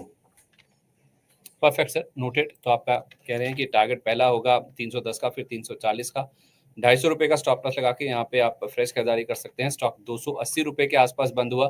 मैंने भी अभी देखा सर, ये तो डे हाई पर जाकर बंद हुआ है। 280 रुपए 50 पैसे का आज का डे हाई है, 280 रुपए 20 पैसे, महज 30 पैसा नीचे अपने डे हाई से बंद हुआ है। तो ऑलमोस्ट डे हाई पर जाकर आज हमने क्लोजिंग बनती हुई देखी है। तो लोअर लेवल से रिजल्ट्स आने के बाद हमने काफी अच्छी खरीदारी जो है वो स्टॉक में बनती हुई देखी है। अच्छा, लॉरस लैब में भी हमने देखा सर आज अच्छी खासी रिकवरी बनती हुई दिखी, मजबूती के साथ 7.5% के गेंस के साथ स्टॉक बंद हुआ है। ऑलमोस्ट 600 रुपए पहुंच गया था एक समय, 585 पर बंद हुआ। और ट्रम्प सरकार ने जो एड्स प्रोग्राम है उसके लिए जो फंडिंग है उसको दोबारा से शुरू कर दिया है। एक हॉल्ट कर दिया गया था, जितने भी ग्रांट्स हैं, जितने भी कंपनसेशन दिए जाते हैं ट्रम्प सरकार की ओर से, उसको 24 जनवरी को जितने भी देशों में फंडिंग जाती है एड्स प्रोग्राम को लेकर, HIV ट्रीटमेंट को लेकर, उसको 90 दिन के लिए रोक दिया गया था उस फंडिंग को, लेकिन अब उसे दोबारा रीइंस्टेट कर दिया गया है, दोबारा लागू कर दिया गया है, प्रोवाइड कर दिया गया है। तो उससे शेयर में एक रिस्पाइट देखने को मिला है।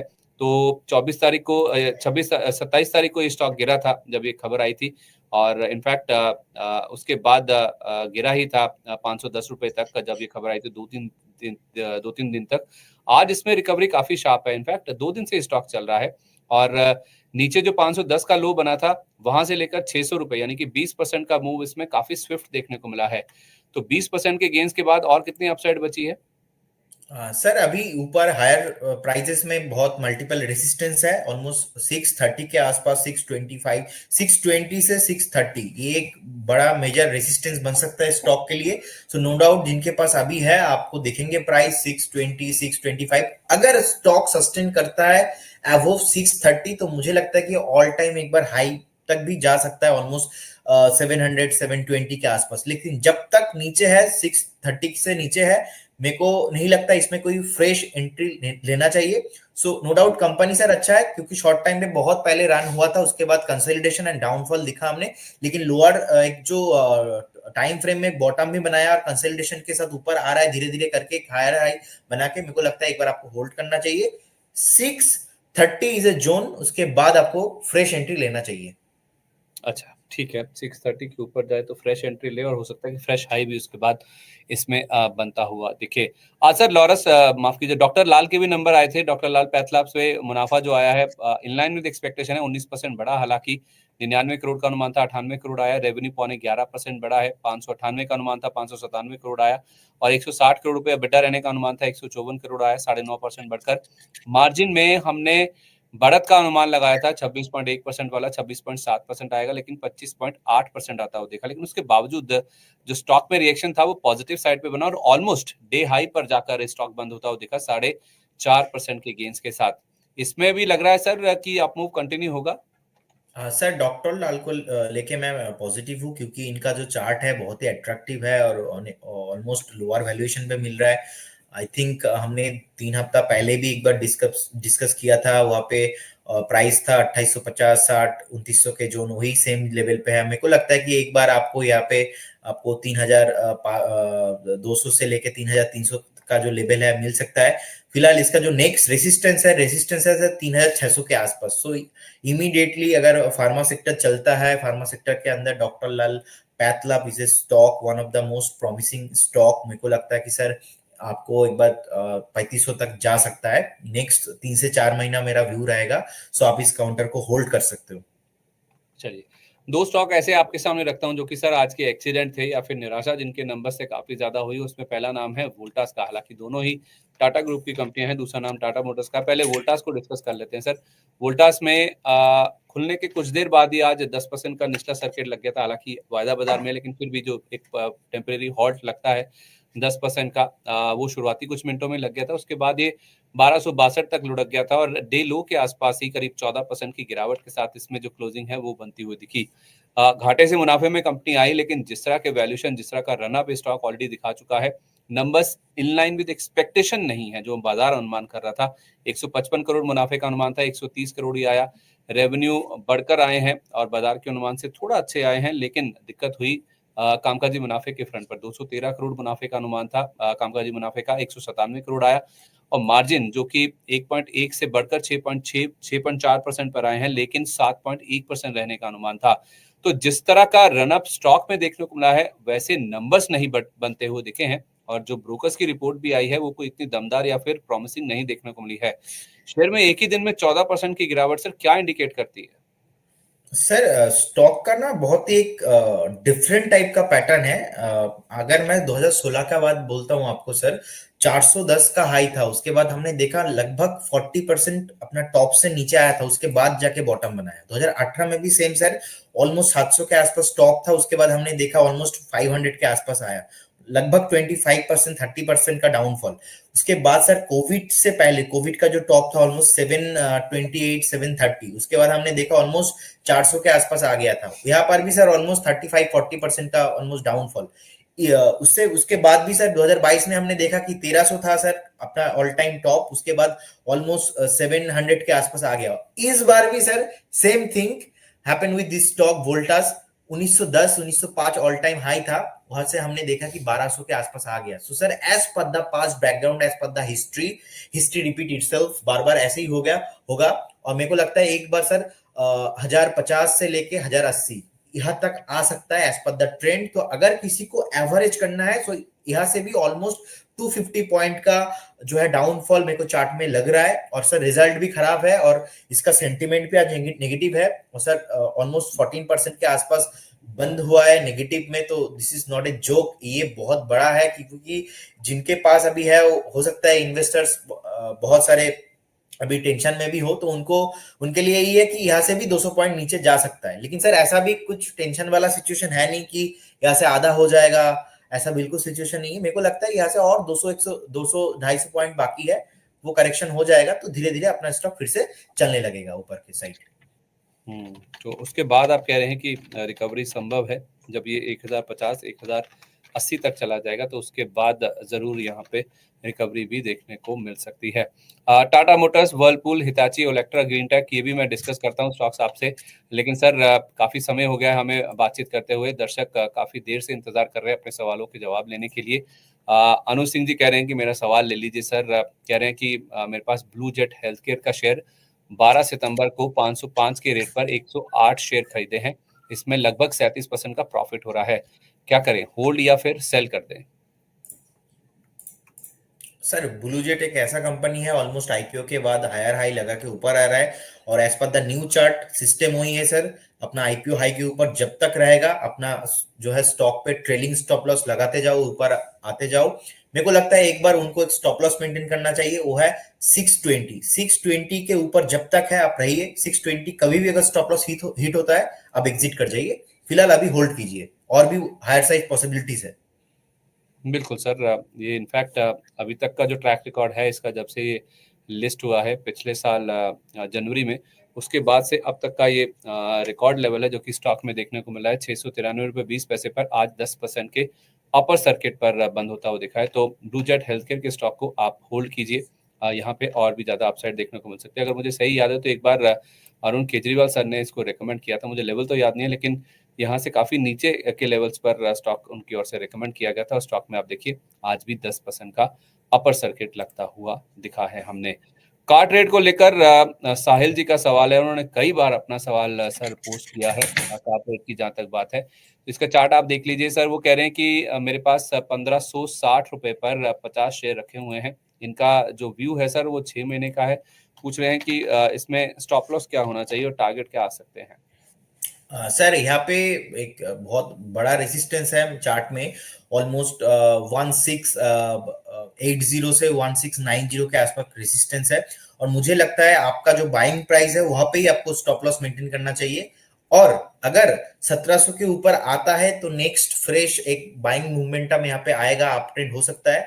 लेकिन चार्ट पैटर्न जैसे बना है, मेरे को नहीं लगता कि सर इमीडिएटली बेसिस पे 1700 के ऊपर आ सकता है, तो इमीडिएटली आप आपका जो बाइंग प्राइस है, बाइंग प्राइस के साथ आप स्टॉक को होल्ड कीजिए। ये कंपनी घाटे से मुनाफे में आई है सर, और उसके बाद सिटी ने स्टॉक को लेकर अपना जो टारगेट प्राइस है उसको हाई किया, जिस वजह से इसने आज 1765 रुपये 95 पैसे का इंटरडे हाई छुआ था, जो कि इस स्टॉक का अब तक का रिकॉर्ड लेवल है, हाईएस्ट लेवल है जो कि स्टॉक ने छुआ। लेकिन उसके बाद हाई लेवल से प्रॉफिट बुकिंग हुई, और 6.5% की गेंस के साथ 1639 रुपये पर स्टॉक आज जाकर बंद होता हुआ दिखा है। इनफैक्ट सर मजे की बात यह है कि कुछ दर्शक दूसरे दर्शकों को भी सलाह देने लगते हैं। हमारे एक दर्शक है शमशेर सिंह जी, वो कह रहे हैं कि cart rate share is over valued. तो एक तो ये कहा उन्होंने, दूसरी बात कह रहे हैं कि ये पंप एंड डंप हो सकता है, तो उनको आगाह करने की हाई कोशिश। पॉसिबिलिटीज है क्योंकि सर एकदम नियर टू रेसिस्टेंस पे है। 2020 का जो अपना हाई था वहां पे ही है, और आज भी देखिए 1765 का हाई है, वहां से लगभग ऑलमोस्ट 100 रुपीज नीचे आ गया है। तो क्लियर कट इंडिकेशन है यहाँ पे रेजिस्टेंस दिख रहा है, और कुछ ना कुछ हो सकता है, तो इसीलिए उनका जो बाइंग प्राइस है वहां पे ही उनको स्टॉप लॉस मेंटेन करना है। ठीक है। आज सर सोनाटा सॉफ्टवेयर एक शेयर है जो कि आज 2% गिरकर बंद हुआ। बाजार मजबूत था, लेकिन ये डे लो के आसपास जाकर बंद हुआ है। कृष्णा साहू जी का इस स्टॉक को लेकर ही सवाल है। वो कह रहे हैं कि मेरे पास 100 शेयर है 533 रुपए पर, और मुझे और ऐड करने हैं। Please suggest me. Long term के लिए इनका व्यू है सर। 533 पे पहले लिया है, अभी 522 पर है, और ऐड कर सकते हैं क्या? डेफिनेटली सर आप ऐड कर सकते हो पर्टिकुलर काउंटर को। मुझे लगता है कि एक बार 470 480 490 जोन पे अगर कभी भी आपको दिखाई देता है कि वो भी हाई पॉसिबिलिटीज है क्योंकि सपोर्ट हो पाई है। सो आप एक बार 470 से 480 का जो जोन है एक बार वेट कीजिए, कभी भी आता है तो उस लेवल पे आप इसको एवरेज कीजिए, इस लेवल पे नहीं, 520 530 पे नहीं। ठीक है। कल सर दीपक फर्टिलाइजर के नंबर्स आए थे, और नंबर्स के बाद शेयर चला था, और आज उसमें भारी गिरावट देखने को मिली। और हमारे एक दर्शक हैं ओमेश्वर जी, वो चंबल फर्टिलाइजर पे कह रहे हैं कि 485 के प्राइस पर लिए हैं। प्लीज स्टॉप लॉस और टारगेट बता दीजिए चंबल फर्टिलाइजर का। इसमें 494 रुपए का लेवल है सर। इनकी जो खरीद का भाव है उससे तो हल्का ऊपर ही है ये। यस सर, मुझे चंबल फर्टिलाइजर में लगता है कि एक बार जो है अपना हाई मेंटेन किया था, उसके बाद कंसोलिडेशन अभी चलेगा, इजीली ब्रेकआउट अभी नहीं है। सपोर्ट है सर 440 के आसपास सपोर्ट है, बड़ा लॉन्ग टर्म सपोर्ट। तो मेरे को लगता है कि एक बार सर आपको यहाँ पे एटलीस्ट 5 to 6 months टाइम चाहिए कंसोलिडेशन, क्योंकि हुआ नहीं। हमने देखा कि लास्ट 21 से ऑलमोस्ट 23 तक नॉन स्टॉप रैली किया, उसके बाद कंसोलिडेशन, फिर से रैली। तो अभी कंसोलिडेशन फेज बाकी है, कंसोलिडेशन होने के बाद परफॉर्म हो सकता है। तो फिलहाल इस काउंटर को आपको पेशेंस के साथ होल्ड करना है। ठीक है, पेशेंस के साथ इस स्टॉक को आप होल्ड कीजिए। फर्टिलाइजर में वैसे भी बजट से पहले कुछ एक्शन जरूर बनता हुआ दिखता है। सर ऑयल इंडिया पे अपना व्यू दीजिए। मैं इसका चार्ट देख रहा था, शमशेर सिंह जी का सवाल है स्टॉक को लेकर, वो लॉन्ग टर्म व्यू इसका जानना चाहते हैं। अगर आप ऑयल इंडिया का 6 महीने का चार्ट देखेंगे तो स्टॉक आपको 30% नीचे नजर आएगा, लेकिन अगर आप 1 साल का चार्ट देखेंगे तो अभी भी ये स्टॉक लोअर लेवल से आपको 50% ऊपर नजर आएगा, क्योंकि 1 साल पहले ये शेयर 286 वाला था। तो 286 से लेकर इसने 767 रुपए तक की चाल दिखाई, उसके बाद करेक्ट होने के बाद 417 रुपए पर आया। तो लोअर लेवल से ये स्टॉक अभी भी ऊपर है या फिर हायर लेवल से नीचे है, किस चीज को ज्यादा तवज्जो दें? सर ऑलमोस्ट आप देखेंगे कि हायट से ऑलमोस्ट 47% 50% डाउन है। तो मेरे को लगता है कि सर और 5 to 10% नीचे आ सकता है, लेकिन मैं इसको यहाँ पे ही देख रहा हूँ कि अच्छा वैल्यूएशन में मिल रहा है, क्योंकि ऑलमोस्ट टॉप से 50% डाउन है और सेक्टर भी परफॉर्म ऐसा नहीं है कि नहीं हुआ है, क्योंकि बहुत ओवर वैल्यूएशन था, मार्केट भी नीचे आया है। निफ्टी बैंक निफ्टी हम सबको पता है कि ऑलमोस्ट 15% नीचे आया है। सो ऊपर से पर्टिकुलर सेगमेंट 50% नीचे आया। सो अच्छा वैल्यूएशन पे है, आप इसको ऐड कर सकते हो आपके पोर्टफोलियो में लॉन्ग टर्म के व्यू से। एटलीस्ट आप अगर लेते हो कोई भी, तो आपके पास 1 1.5 2 साल का एक मिनिमम 2 साल का एक व्यू होना चाहिए। सो मैं सर पॉजिटिवली देख रहा हूँ, क्योंकि जितना करेक्शन होना था हो गया है। मैं मंथली चार्ट देखा सर अभी, तो बहुत बढ़िया लग रहा है मुझे, लोअर वैल्यूएशन में है। ठीक है, लोअर वैल्यूएशन पे है, 1 से 2 साल का नजरिया रखे, इसमें आप जरूर खरीदारी करके चल सकते हैं। इसके अलावा सर टाटा मोटर्स की अगर हम बात करें तो टाटा मोटर्स का मुनाफा 22% गिरता हुआ दिखा, जो बाजार अनुमान कर रहा था उससे काफी नीचे आया। रेवेन्यूज जरूर ऊपर आते हुए दिखे, और जितना बाजार अनुमान कर रहा था उससे थोड़ा सा नीचे आते हुए दिखे हैं। 1,13,000 करोड़ आया, 1,16,000 करोड़ का अनुमान था। 15,980 यानी ऑलमोस्ट 16,000 करोड़ के EBITDA का अनुमान था, लेकिन ये आ गया नंबर 13,000 पर और गिरकर आता हुआ दिखा है, जबकि बाजार अनुमान कर रहा था कि करीब करीब 600 करोड़ रुपए के आसपास का जंप आएगा। तो कहाँ बाजार अपसाइड की उम्मीद करके चल रहा था और यहाँ पे आ गई गिरावट, और मार्जिन बाजार मान रहा था कि 20 बेसिस पॉइंट के आसपास गिरेंगे, 13.9% वाले 13.7% पर आएंगे, लेकिन 11.5% के मार्जिन आते हुए दिखे। और इस नंबर्स के बाद जेफरीज ने स्टॉक को कर दिया डाउनग्रेड, अंडर परफॉर्म की रेटिंग दे दी, और कहाँ टारगेट 1,000 रुपए का था उसे घटाकर कर दिया सीधा ही 660 रुपए। तो 660 रुपए तो आई थिंक सर आज आ ही गया था इसमें, क्योंकि आज बड़ा कट स्टॉक में बनता हुआ दिखा। आज का लो है 683 रुपए का, 660 तो नहीं आया, 683 रुपए तक आ गया। उसके बाद बाउंस बैक लेके ये 700 रुपए के आसपास बंद हुआ है। क्या करना है सर? ये 1180 वाला शेयर 700 रुपए पे मिल रहा है, लेना है या रुक जाए? सर मुझे लगता है कि एक बार उनको वेट करना चाहिए। आज का लो था ऑलमोस्ट 683, और 2015 का एक सपोर्ट है सर 610 के आसपास, 2016 का भी 610 के आसपास एक सपोर्ट है। तो एक बार 610 एक लेवल है, 615 एक लेवल है। मेरे को लगता है कि ये जो चार्ट पे अभी जो चार्ट सर बियरिश पैटर्न बना है, मेरे को लगता है कि एक बार स्टॉक यहाँ से भी 50 to 60 पॉइंट नीचे आ सकता है। तो जब भी आ जाए तब आप एक बार इसको एवरेज करो, बाई करो, लेकिन इस जोन पे नहीं, क्योंकि रिजल्ट भी खराब हुआ है। तो 1 2 दिन सेंटीमेंट अपना चलेगा, और 610 615 जो सपोर्ट जोन, मेरे को नहीं लगता कि उससे नीचे जाना चाहिए। और टारगेट सर अगर आप बाई करते हो 620 615 के आसपास, मेरे को लगता है फिर से आपको यहाँ से 30 40% अपसाइड मिलेंगे, और ऊपर से भी बहुत करेक्शन हो गया है। So overall think is positive. Down valuation में भी मिल रहा है, लेकिन यहाँ से भी थोड़ा हमको 50 60 पॉइंट का डाउनफॉल दिख सकता है। 2015 का सपोर्ट सर हमें मेंटेन करना है। टारगेट और स्टॉप लॉस क्या होंगे सर अगर कोई 615 620 पर खरीदता है तो? मेरे को लगता है कि सर एक बार अगर 16 15 के आसपास अब आपका बाइंग होता है, तो फर्स्ट ऑफ ऑल आपका टारगेट रहेगा जो 700 के आसपास, और सेकंड टारगेट रहेगा आपका 780 के आसपास, जो कि आपको 4 से 6 मंथ का एक व्यू है 4 से 6 महीने में आपको दिखाई दे सकता है। Stop loss? Stop loss sir आप 615 में अगर आपका बाइंग हो रहा है, सो 580 इज योर स्टॉप लॉस।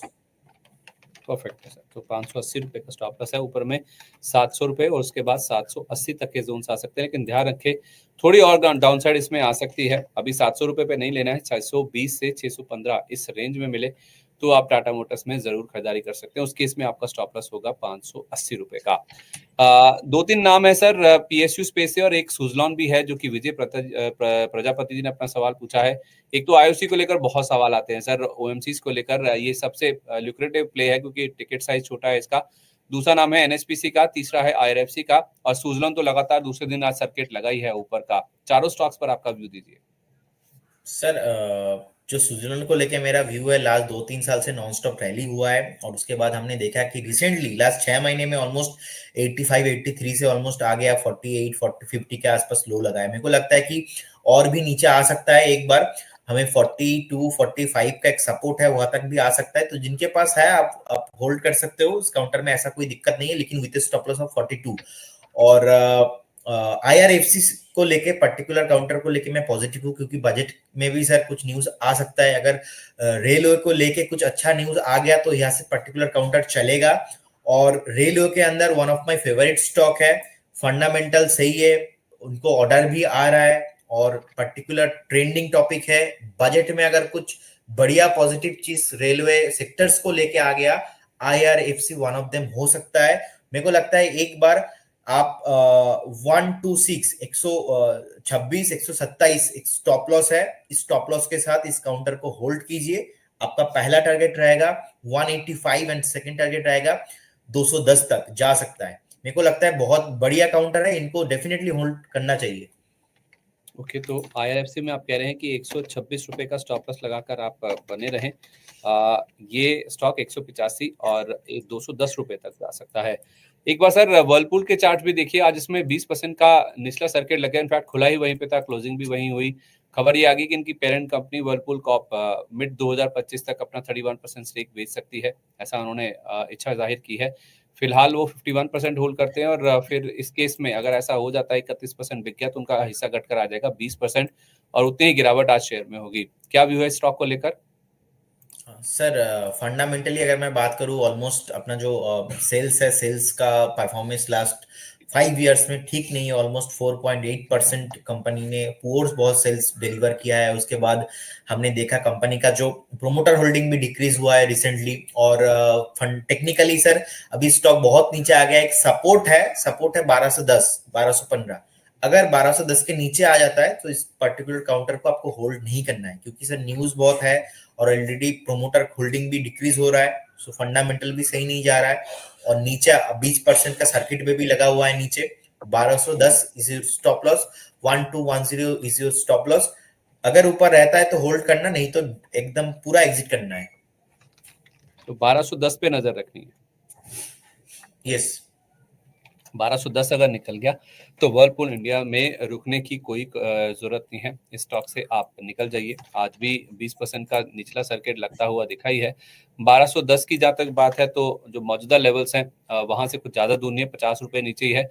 ये लेवल भी टूट गया तो फिर यहाँ से आपको निकल जाना चाहिए, ये राय आपके लिए आ रही है। On the flip side sir Hitachi energy को देखिए, इसके नंबर्स जबरदस्त तोड़फोड़ आए थे नंबर, मुनाफा कई गुना बढ़ा इसका और उसका रिजल्ट ये हुआ कि स्टॉक में आज हमने लगता हुआ देखा 20% का ऊपरी सर्किट और आई थिंक इसकी जो क्लोजिंग है वो भी 20% के अपर सर्किट पर। जी हाँ, बीच में थोड़ी देर के लिए खुला था सर्किट, लेकिन 20% के अपर सर्किट पर 12,277 रुपए पर इसकी क्लोजिंग होती हुई दिखी है। और नंबर्स मैं आपके सामने रख देता हूँ, नंबर्स बहुत ही अच्छे आए हैं।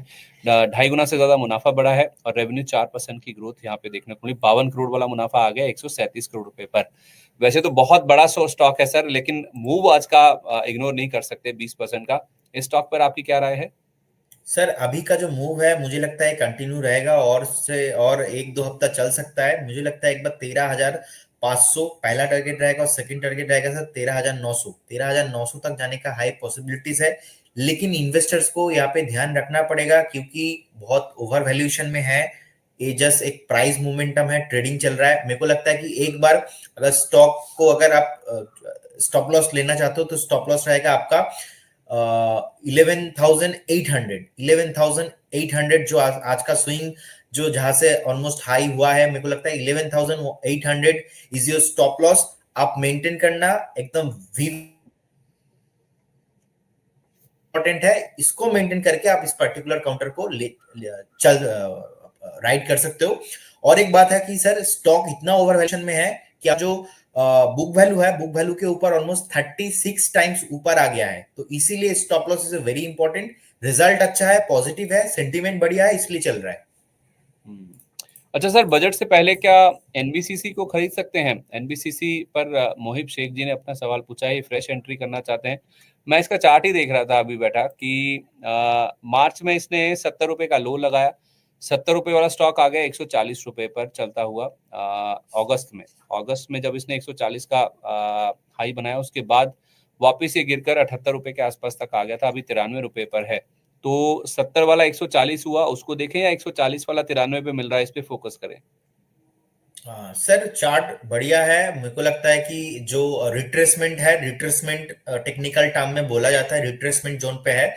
ब्रेकआउट आया था मंथली ऑलमोस्ट 90 के आसपास, उसके बाद 140 हुआ और अभी फिर से रिट्रेसमेंट पे आ गया है। मेरे को लगता है एक बार आपको 78 और 80 ये स्टॉप लॉस रख के आपको इस पर्टिकुलर काउंटर को इसी जोन पे, कभी आपको 85 मिले, 88 मिले, 90 मिले, आप लेके चल सकते हो। आपको नेक्स्ट जो टारगेट मिल सकता है इस पर्टिकुलर काउंटर में 120, उसके बाद ऑल टाइम हाई हो सकता है, हाईली पॉसिबिलिटीज है। चार्ट बढ़िया है, मंथली कैंडल पे पॉजिटिविटी है और अपना लिक्विडिटी है, डेली वॉल्यूम आ रहा है, सो डेफिनेटली उनको लेना चाहिए। ओके, 120 और ऑल टाइम हाई यानी कि 80H ये टारगेट होंगे स्टॉक के, और आपको यहाँ पे लेना है 78 रुपए से 80 रुपए के रेंज में आपका स्टॉप लॉस होना चाहिए। इस स्टॉप लॉस के साथ आप चाहें तो इसमें ज़रूर आप खरीदारी करके चल सकते हैं। तो मोहित जी, आप यहाँ पे फ्रेश खरीदारी करें, लेकिन स्टॉप लॉस के लेवल्स को भी ज़रूर अपने जहन में रख के चलें। विजय कुमार जी कह रहे हैं कि सर, दो लिस्टेड कंपनियां, हाल ही में लिस्टेड कंपनियां हैं, एक तो है बजाज स्टाइल रिटेल और दूसरा है सेजल इंडिया। इनका एक लॉट मिला था, ये होल्ड कर रहे हैं। क्या इसको सेल कर देना चाहिए या फिर इसमें एवरेज भी कर सकते हैं? बजाज स्टाइल रिटेल और दूसरा है Sejal India. Sir Sejal India almost अपना जो आईपीओ हाई था उसके बाद लोअर लो लेके नीचे आ रहा है और चार्ट में भी बहुत डाउनफॉल हो गया है। मेरे को लगता है एक बार उनको यहाँ से निकल जाना चाहिए, वैल्यूएशन बिल्कुल भी नहीं देखना चाहिए, क्योंकि चार्ट जब सर नॉन स्टॉप अगस्त मंथ से नीचे आ रहा है, मेरे को लगता नहीं है कि उनको यहाँ पे होल्ड करना सही होगा। और भी ऐसा हो सकता है यहाँ से भी सर 20-25%, 30% नीचे आ जाए, क्योंकि सर जब प्राइस गिरता है तब कोई चार्ट में सपोर्ट नहीं होता है और फ्रेश चार्ट है, एज पर द हिस्ट्री कुछ है नहीं चार्ट में कंपनी का लिस्टिंग, तो इसीलिए उनको यहाँ पे नहीं रहना है। और एक स्टॉक क्या था? Bajaj style retail. बाजार स्टाइल में भी सर सेम हाल है, जब से लिस्टिंग हुआ है हमने देखा कि उसके बाद से नीचे ही आ रहा है। सो अभी का जो सर ऑलमोस्ट लो है 260 के आसपास, मेरे को लगता है आप फ्रेश एक मोटा मोटा 250 के आसपास स्टॉप लॉस रखिए। 250 के नीचे कभी भी आता है सो आप यहाँ से एग्जिट कर जाइए। एंड यू डोंट थिंक कि नहीं यहाँ पे मैं 225 में, मैं 255 में 250 के आसपास एवरेज करूंगा, ऐसा बिल्कुल नहीं करना है। न्यू चार्ट है, कंपनी फंडामेंटल सर कितना भी स्ट्रांग हो, जब मार्केट में लिस्टिंग होता है उसके बाद कंपनी के जो ओनर्स है उनके पास कंट्रोल नहीं रहता, मार्केट के पास, मार्केट आपको वही वैल्यूएशन करेगा जो मार्केट को सही लगता है। हमने पेटीएम के साथ भी देखा, और भी हमने जोमेटो के साथ भी देखा था कि 130 के आसपास लिस्टिंग हुआ था उस टाइम पे, उसके बाद फिर से जोमेटो क्या हुआ था 70 के आसपास था, लेकिन 70 के आसपास 60 के आसपास जब आया था सर उस टाइम पे अच्छे वैल्यूएशन था। तो इसीलिए हमें बिल्कुल भी इसमें देरी नहीं करना चाहिए, स्टॉप लॉस के साथ निकल जाना चाहिए। उसके बाद अगर पर्टिकुलर सेक्टर्स ऐसा कोई भी स्टॉक्स हो अगर आपको बाद में मिलता है मौका तो आप एंट्री लीजिए, नो इशू। अब उसके आपको अच्छे से रिटर्न भी आ जाएगा, पेशेंस भी आपका सही रहेगा, पैसा भी आपको लॉस नहीं होगा। ठीक है सर, तो इसमें गलती नहीं करनी है नीचे में लेने की बजाज स्टाइल रिटेल में, जब बल्कि अगर 250 के नीचे चले जाए तो आपको इससे निकल जाना चाहिए। देवशीष नाथ जी कह रहे हैं कि मेरे पास टाटा मोटर्स 850 के रखे हैं, क्या करना चाहिए अभी? तो सर, टाटा मोटर्स को हम डिस्कस कर चुके हैं, आप कार्यक्रम में थोड़ा पीछे जाके देखेंगे तो आपको इसका जवाब मिल जाएगा।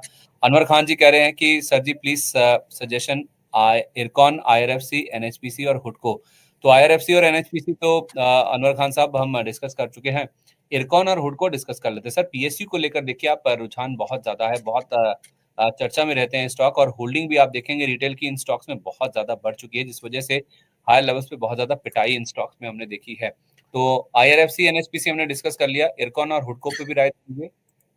सर इरकॉन इंटरनेशनल ऊपर से बहुत नीचे आ गया है, मुझे लगता है 180 is good stop loss for IRCON, और यहाँ से भी बाउंस बैक आ सकता है, तो आप एक बार 180 के स्टॉप लॉस के साथ इस पर्टिकुलर काउंटर को होल्ड कीजिए। और हुडको के लिए भी सर सेम है, ऑलमोस्ट प्रीवियस जो अपना लो था 195 192 के आसपास, अभी 216 217 के आसपास चल रहा है। मुझे लगता है कि अच्छा सा बेस बनाया, अभी ऊपर आना बाकी है, वेट कीजिए, आपको 240 245 का लेवल मिल सकता है नेक्स्ट 1 से 1.5 महीने के अंदर अंदर, बट आपको स्टॉप लॉस भी मेंटेन करना है 196। ठीक है सर, जीनस पावर का चार्ट देख लीजिए। विनीता गुप्ता जी पूछ रहे हैं कि is it advisable to average Genus Power at 380 and Bharat Forge at 1560 at current price, targets also suggest. तो 380 पे इन्होंने लिया है, और पूछने की क्या इन लेवल्स पे जीनस पावर को एवरेज करना सही रहेगा? सर मुझे लगता है कि एक बार इस लेवल पे नहीं, 280 290 zone is a good price, good valuation. अगर कभी भी जीनियस पावर 280 290 आता है, और पेशेंस रखिए, डेफिनेटली आई बिलीव आएगा भी। सो आता है तब जाके आप एवरेज कीजिए। ऐसा सर, मैं बहुत ही ना सेफ इन्वेस्टर हूँ, तो मैं हमेशा जो भी मैं बोलता हूँ, मैं सोचा था कि आपको बता ही दूं, मैं हमेशा ऐसा लेवल बताता हूँ जहां पे सपोर्ट है या तो रेसिस्टेंस के बाद, मैं बीच में कहीं पे रहता नहीं हूँ, मेरे को फ्रेश मूव लेना है। सो जब भी सर मैं ऐसा कोई स्टेटमेंट दूं, तो आप समझ जाना कि मैं सपोर्ट का बात ही बोल रहा हूँ। सो मेरे को लगता है कि sir 280 285 is a safe zone. अगर आपको लेना है 290 पे लीजिए, 285 पे लीजिए, 280 पे लीजिए, लेकिन 316 320 मेरे हिसाब से थोड़ा ओवर वैल्यूएशन है राइट द मार्केट सिनेरियो। अच्छा, 1560 पे इन्होंने भारत फोर्ज भी ले रखा है, 1200 के नीचे आ गया। ओके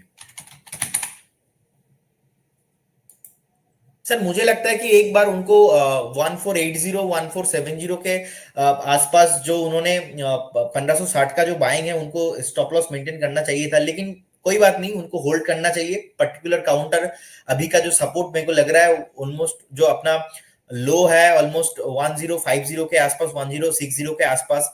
सो मेरे को लगता है एक बार उनको वहां तक वेट करना चाहिए। मैक्सिमम स्टॉप लॉस आप वहां तक वेट कीजिए, अगर उसके बाद नीचे आता है तो आप एग्जिट करके जाइए, आपको लॉन्ग टर्म रखना नहीं है। और जो पर्टिकुलर नेक्स्ट फ्यूचर में जो सेक्टर स्टॉक चल सकता है, उधर आप फोकस कीजिए। आप यहाँ का स्टॉप लॉस है 1060, इसमें फाइनल स्टॉप लॉस, आप स्टॉप लॉस के साथ इस काउंटर को होल्ड कर सकते हो। This is a long term game sir. आपको अगर 6 महीना 8 महीना देखना है पर्टिकुलर स्टॉप लॉस, क्योंकि इन्वेस्टर जो है डेली डेली तो मिलेंगे नहीं हम, तो इसीलिए लॉन्ग टर्म स्टॉप लॉस है 1060। चलिए सर, आप कह रहे हैं कि कुछ ऐसे सेक्टर्स, ऐसे स्टॉक्स पर फोकस करना चाहिए, वो मैं आता हूँ आपके पास। केवल एक सवाल मुझे आपसे पूछना है, वो है ओलेक्ट्रा ग्रीन टेक को लेकर, जिसके कल नंबर्स आए थे। 73%, माफ कीजिए 71% इनका मुनाफा बढ़कर आया, 27 करोड़ वाला 46 करोड़ हो गया। रेवेन्यू 50%, EBITDA 62%, और मार्जिन भी 1% इनके बढ़कर आते हुए दिखे हैं ईयर ऑन ईयर। स्टॉक 6.25% की बढ़त लेकर हालांकि बंद हुआ है, लेकिन अपने हायर लेवल से करेक्ट भी हुआ है, ऑलमोस्ट 100 रुपए के आसपास गवाकर स्टॉक का बंद हुआ है, क्योंकि 1506 रुपये 95 पैसे का हाई था। स्टॉक बंद हुआ 1413 रुपये 35 पैसे पर। तो सर 6 साढ़े 6% की मजबूती को देखकर खरीदें, या फिर जो हाई लेवल से करेक्ट हुआ है उससे थोड़ा डरें? सर देखिए, हाई लेवल से करेक्शन हुआ है, ये बहुत ही अच्छा संकेत है कंपनी के लिए। और ऑटोमोबाइल इंडस्ट्री पे one of the largest 3 number पे है। फर्स्ट है टाटा मोटर, सेकंड है Ashok Leyland, third market cap से है ओलेक्ट्रा। सो अगर मैं चार्ट का भी सर बात यहाँ पे करता हूँ, तो एक चीज हमें दिखाई दे रहा है, ऑलमोस्ट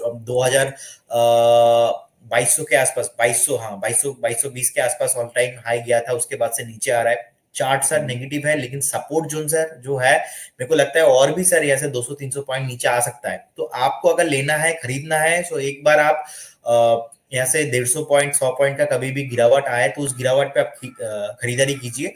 ऐसा कोई चीज है नहीं, स्टॉक एंड पर्टिकुलर काउंटर खराब है, क्योंकि बहुत ही अच्छा है। मैं मानता हूँ थर्ड लार्जेस्ट मार्केट कैप में है, और मैं फंडामेंटल भी से देखता हूँ, तो जो अपना 46% सीजीआर के साथ लास्ट 5 साल में ग्रोथ हुआ है in terms of profit growth, तो ये भी एक पॉजिटिव सेंटीमेंट है पर्टिकुलर स्टॉक के लिए। तो मेरे को लगता है उनको एक बार होल्ड करना चाहिए, अच्छा वैल्यूएशन में मिल रहा है यहाँ अभी। सो आज भी सर 6.75% के आसपास ऊपर आया है पर्टिकुलर सेगमेंट। सो होल्ड कीजिए एक बार, कमिंग फ्यूचर में आपको बढ़िया से लेवल मिल सकता है। मेरे को लगता है कि इनका जो ऑल टाइम हाई है, ऑल टाइम हाई भी आपको अगर 2 साल आपके पास टाइम है, तो आप वेट कीजिए, आपको मिलेगा, क्योंकि fundamental third largest market cap है, प्रॉफिट ग्रोथ लगातार दे रहा है, तो अप डाउन चलते रहेगा, लेकिन लोअर वैल्यूएशन पे आपको एंट्री लेना है, और लोअर वैल्यूएशन है आपको 1350 1300। चलिए सर, तो अब सबसे अहम सवाल फिर आप वो सेक्टर्स और वो स्टॉक बता ही दीजिए ना, जहां पे आपको लगता है कि अच्छा रुझान बन सकता है या फिर ज्यादा अच्छा पैसा बनने की गुंजाइश है। सर मुझे लगता है बैंकिंग सेक्टर, क्योंकि लगातार मार्केट सर नीचे आ रहा है। एंड लगातार नीचे आते आते सर ऐसे बहुत सारे काउंटर्स है जो अपना जो ऑल टाइम हाई है, ऑल टाइम हाई से बहुत नीचे आ गया है। अगर आप पीएसयू बैंक भी देखेंगे, ऑलमोस्ट नियर अबाउट 6-7% लास्ट एक साल में नीचे आ गया है, लास्ट एक महीने में 6 से 7% नीचे आ गया है। मैं bank, PSU bank and public sector जो भी बैंक है, दोनों को लेके बहुत पॉजिटिव हूँ। तो एक प्राइवेट काउंटर है एक्सिस बैंक, मेरे को लगता है कि सर एक्सिस बैंक पे हाई पोटेंशियल है। एक्सिस बैंक और एचडीएफसी बैंक दोनों मेरा वीक है। आई थिंक सर आपके साथ मैंने लास्ट वीक भी डिस्कशन हमने किया था एचडीएफसी बैंक को लेके। आपने पूछा था कि सर प्रदीप जी बताइए एचडीएफसी बैंक को लेके क्या व्यू। उस टाइम पे मैंने बताया था कि एक बार कभी भी अगर 1610 1620 कभी भी मिले तो आपको एवरेज करना है, आपको लॉन्ग टर्म के लिए रखना है आपके जो पोर्टफोलियो में। हमने देखा एचडीएफसी बैंक का जो फंडामेंटल है, एनपीए है, बहुत ही पहले जो इंक्रीज हो गया था, धीरे धीरे सर डिक्रीज भी हो रहा है NPA, non performing asset. And अभी प्राइस में भी सर दिख रहा है। और ऑलमोस्ट रिसेंटली जो लो हमने देखा सर 1610 1615 के आसपास भी टच हुआ था, उसके बाद थोड़ा थोड़ा करके पॉजिटिव हो रहा है। तो मेरे को लगता है अगर मैं चार्ट का बात बोलूंगा कि सर 2021 के बाद कोई रिटर्न नहीं दिया, लेकिन जो एक कंसोलिडेशन पैटर्न बनाया, ये पैटर्न कंटिन्यू रहेगा। और मुझे लगता है कि एचडीएफसी बैंक, अगर आपके पास 1 से 1.5 साल का एटलीस्ट व्यू है, तो आपको यहाँ से विदाउट एनी टेंशन आपको 1750, उसके बाद 1800 का लेवल मिल सकता है। और जो कि कुछ बड़ा सर मैं टारगेट नहीं दे रहा हूं, उसके उसके बाद भी सर मैं पॉजिटिव ही हूं स्टॉक को लेके। मेरे को लगता है कि सर एचडीएफसी बैंक बहुत ही शॉर्ट टाइम में ये टारगेट आपको आ सकता है। मैं एक साल लेके चल रहा हूं, लेकिन आपको 7 to 8 मंथ के अंदर ही अंदर मिल सकता है। और क्योंकि एचडीएफसी बैंक बहुत ही प्राइवेट सेगमेंट पे बहुत ही नंबर वन बैंक है। और एक्सिस बैंक भी सर आप देखेंगे कि 2018 का वैल्यूएशन में मिल रहा है ना। 2018 का वैल्यूएशन में अभी एक्सिस बैंक मिल रहा है। 2018 के आसपास सर प्राइस था ऑलमोस्ट अपना 890 900 के आसपास, अभी सर 984 985 चल रहा है। मेरे को लगता है कि एक्सिस बैंक अगर आपको 940 950 में कभी भी मिले, तो this is a very good opportunity for holding axis bank in long term.